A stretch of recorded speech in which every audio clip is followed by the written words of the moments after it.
Hola, a ver, todos sabemos que la constitución de un país es, por así decirlo, las reglas del juego. Pero, ¿nos hemos parado a pensar qué derechos nos garantizan nuestro día a día?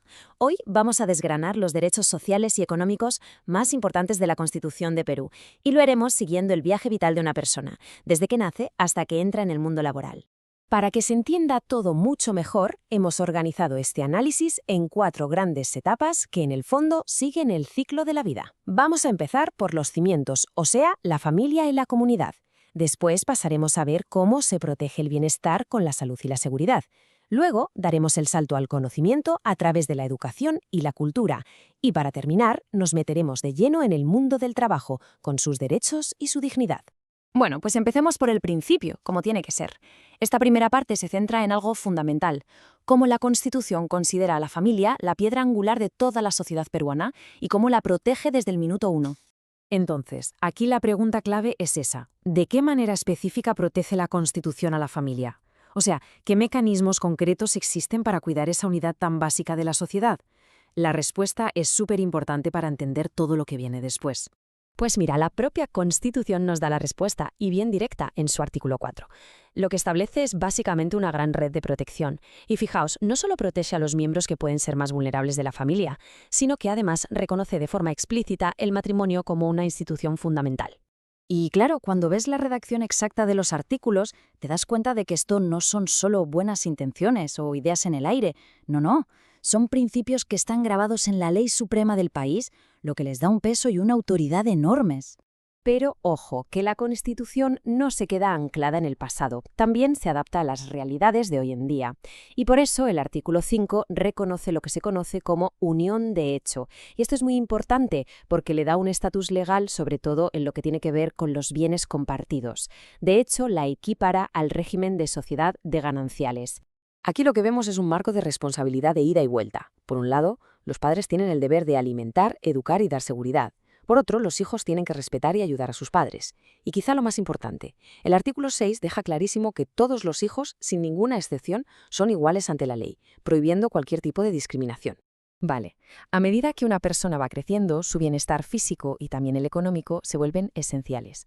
En esta segunda parte vamos a ver cómo la Constitución garantiza derechos que son fundamentales en temas de salud y de seguridad social. El artículo 7 nos da una visión muy amplia de lo que es la salud. No la trata como un derecho puramente individual, un sálvese quien pueda, para nada. La define como una responsabilidad colectiva en la que están implicados la persona, su familia, la comunidad y, por supuesto, el Estado. Lo que se construye con todos estos artículos es una auténtica red de seguridad. Lo que buscan es asegurar el acceso a servicios básicos como la sanidad, las pensiones o el agua potable. Y un punto crítico: blindan los fondos de la seguridad social. Al decir que son intangibles, lo que hacen es proteger ese dinero para que no pueda usarse para otros fines. Es una garantía de futuro. Fijaos en una cosa curiosa. Cuando se leen todos estos artículos del tirón, se ve algo muy interesante. Se ve cómo la salud, la seguridad social y la educación no son temas aislados, no son compartimientos estancos. Al revés, están totalmente conectados dentro de la Constitución, reforzándose unos a otros. Una vez que el bienestar está más o menos asegurado, pasamos al siguiente gran pilar del desarrollo de una persona: el conocimiento. Aquí es donde la Constitución garantiza el derecho fundamental a la educación y también el acceso a la cultura. Ojo, que esto no es un objetivo cualquiera. El artículo 13 pone una meta muy alta para la educación. No se trata solo de aprender datos o de saber hacer cuentas, no. El objetivo es ayudar a que cada persona alcance su máximo potencial en todas las áreas de su vida. Es un enfoque súper completo.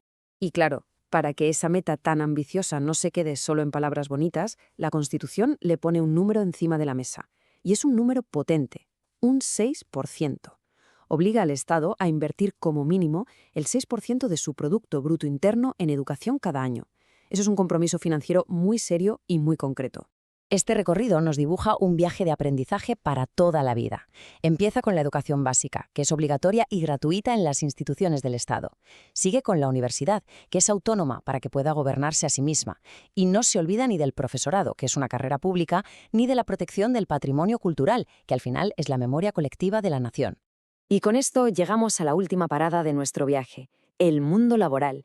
Y aquí la Constitución no define el trabajo como un simple empleo para ganar dinero, lo ve como una fuente esencial de dignidad, de bienestar social y de realización como persona. El artículo 22 lo explica perfectamente. Habla de esa doble naturaleza del trabajo.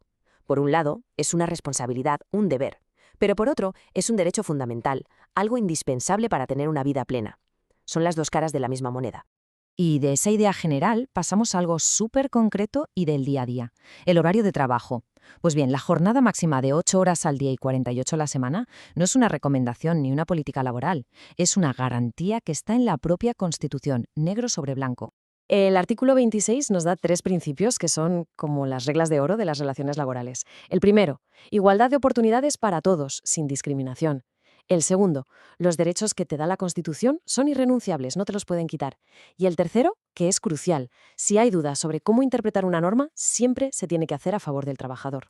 Pero la cosa no se queda solo en los derechos individuales. La Constitución también reconoce que la unión hace la fuerza y por eso se preocupa de proteger también los derechos colectivos, que son herramientas fundamentales en el trabajo hoy en día. Y aquí lo vemos, el Estado reconoce el derecho a sindicarse, fomenta la negociación colectiva, es decir, que se negocie en bloque, regula el derecho a huelga e incluso, como vemos en el artículo 29, da a los trabajadores el derecho a participar en los beneficios de la empresa. Y todo esto nos lleva a una reflexión final. Conocer que todos estos derechos existen está muy bien, es el primer paso, desde luego, pero la pregunta que queda en el aire es, ¿cómo se aplican en la vida real? Entender cómo se defienden y cómo se ejercen es, en el fondo, la verdadera clave para ser una ciudadanía activa y bien informada.